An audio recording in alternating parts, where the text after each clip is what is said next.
still Bush. Number 3, burrowing gate. This is the definition of still bushed. Senator Feinstein of California is pushing an investigation of at least 3 Bush political appointees who may have found loopholes permitting them to keep influential jobs in their government departments despite the change of government. Feinstein's keeping the names quiet just in case these are innocent bystanders somehow, but the Associated Press says one of them is Tara Jones, special assistant in the Pentagon Office of Detainees.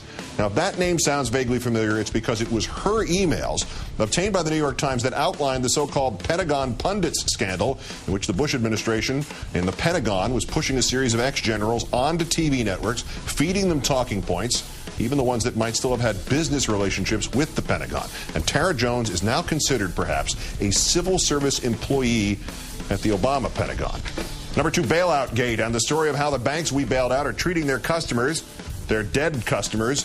This is from Paul Kelleher, who called to advise Bank of America that his mother, B of A credit card holder Teresa Hatt, had just passed away.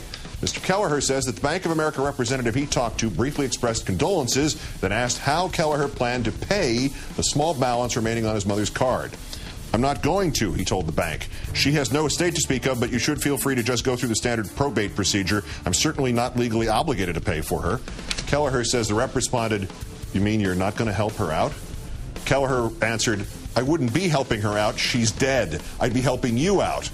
Kelleher then says the rep matter-of-factly added, "That's really not the way to look at it. I know that if that were my mother, I'd pay it.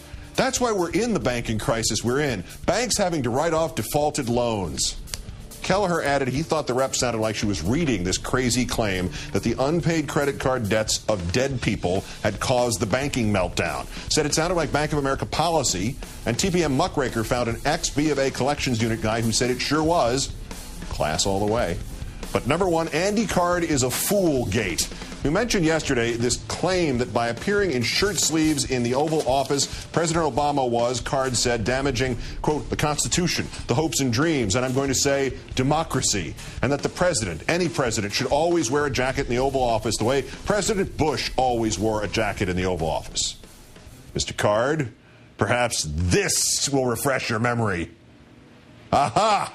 January 22nd, 2001, 2 days after his inauguration. The guy on the right, I don't know if you remember him, it's President Bush in shirt sleeves.